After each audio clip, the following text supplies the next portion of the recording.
So today I wanted to get into things dealing with our emotions.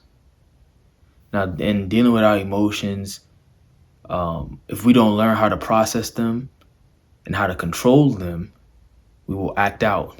That's what I wanted to talk about today, is about how to process our emotions and the importance of learning how to do that. Because I think this is something we need to learn both in our relationships and also in us achieving the things we want to achieve in life and in our dreams and our careers and things like that. So that's what we're talking about today, man. This is the Nfluence channel. Stay tapped in. It's your boy Tay. You already know. Shout out to my friend Will, man. You already know, bro. It's all love.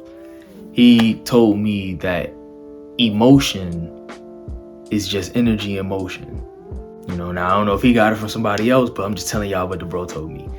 So it's energy in motion, right? Why is it important to learn how to process our emotions, how to control our emotions? Like I said in the intro, it is important because we need to learn how to control it, how to process what we're feeling so we don't act out of what we're feeling. Like my bro was saying, energy in motion. So that means that this feeling, is momentary. It comes and it goes. You don't want to act out of emotion because you could do some damage acting out of emotion, right? And in the moment that emotion passes, now you're left to pick up the pieces.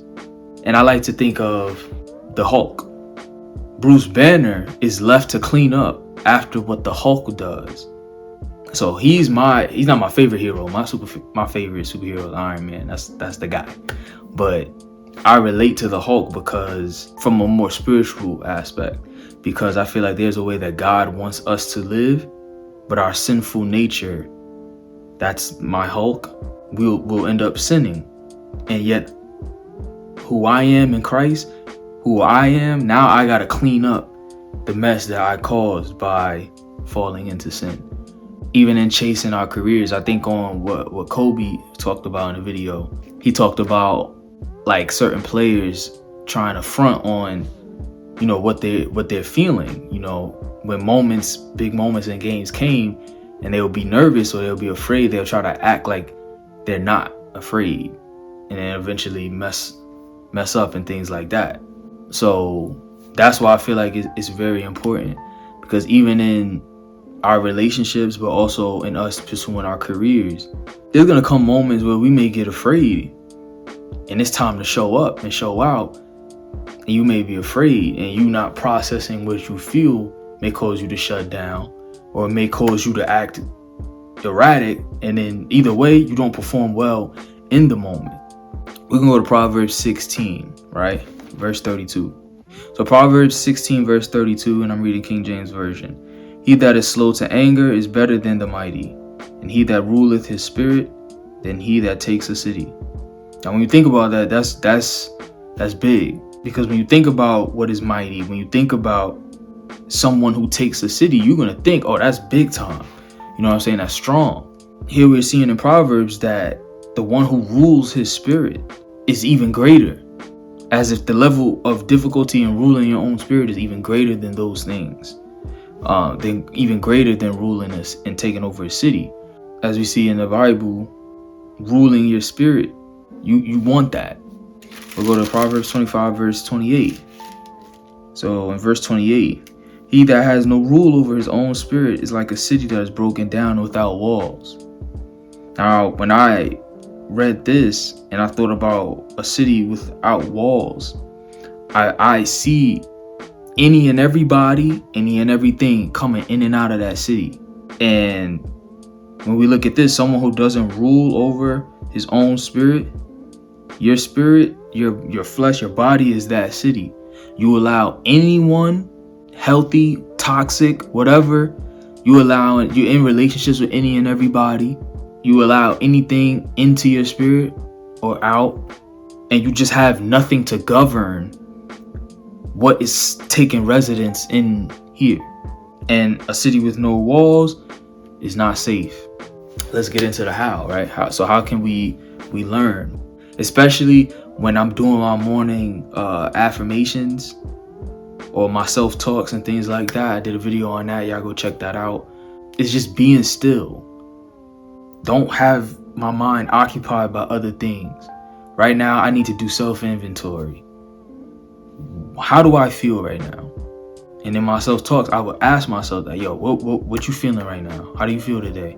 So you want to remove distractions. You want to be able to put the phone down. You know what I'm saying? Right now, you got to worry about you. You want to feel, all right, what am I feeling right now? Yeah, I'm feeling a little bit angry. I'm feeling a little frustrated. I'm hot right now. Do not act on these emotions, though, and take note of what it is you're feeling, right? So that's the first thing in the process. Now, the second part is acknowledging those emotions. This is where a lot of people slip up. A lot of people want to suppress, bury. They want to front on themselves like, nah, I ain't tripping, you know. Yeah, me and old girl, yeah, we broke up, you know. It ain't nothing, though. It ain't nothing. I'll be all right. There's more fish in the sea, you feel me? Bro, if you hurting, you hurting. You know what I'm saying? Like, sis, if you hurting, you hurting. You know, ain't no need to front. But I feel like a lot of people, we don't want to admit what it is we feel. Almost as if we're embarrassed for what we're feeling. And I think suppressing our feelings, burying it, is only going to make it worse in the end. Because what tends to always happen is we bottle things up and then we will implode. And now we firing off on everybody. Next thing you know, you're giving them all the energy that you really didn't want to shoot at them.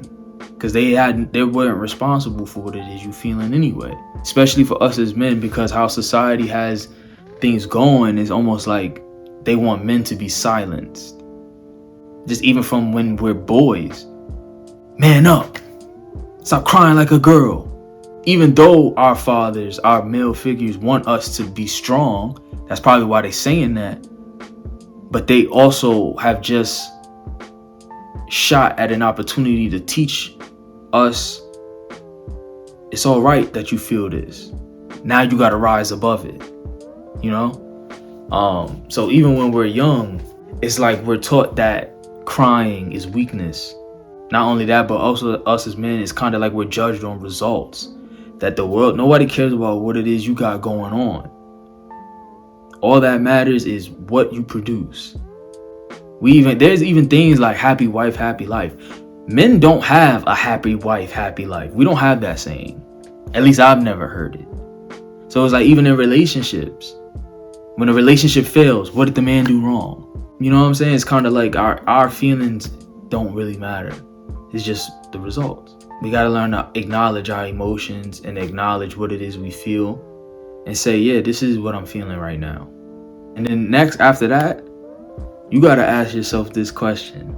You got to ask yourself why. Now, in myself, like I'm still growing in the self-love stuff. But the question why has been the most important, the most used question I've used since walking with God in 2017.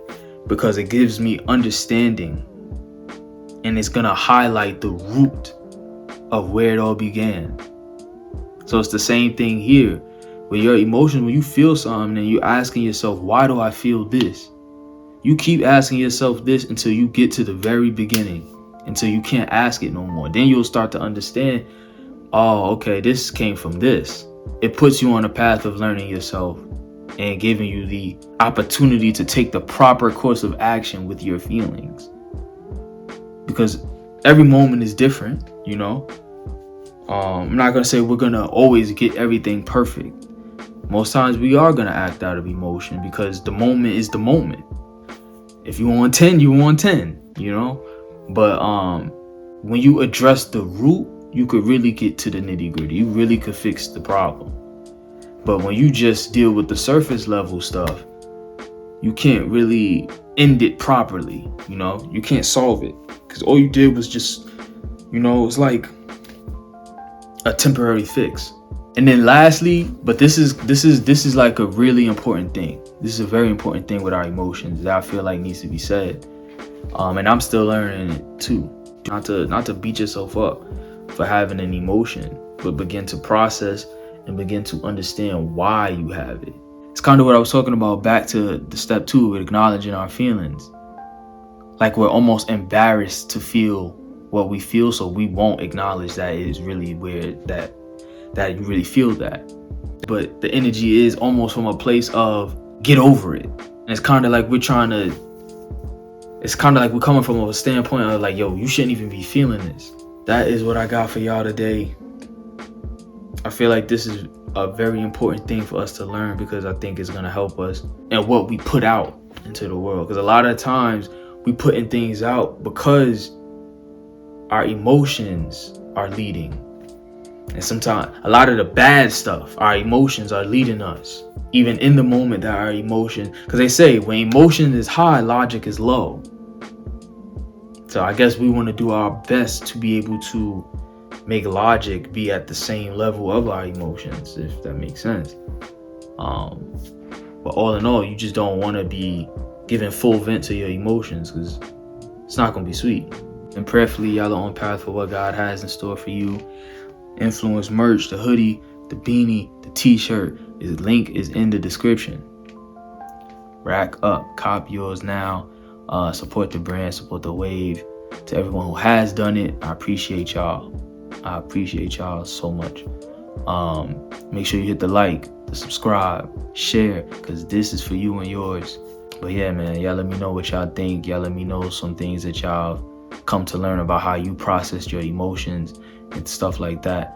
So go ahead and light up the comments. Y'all stay up. Y'all stay blessed. Peace and love.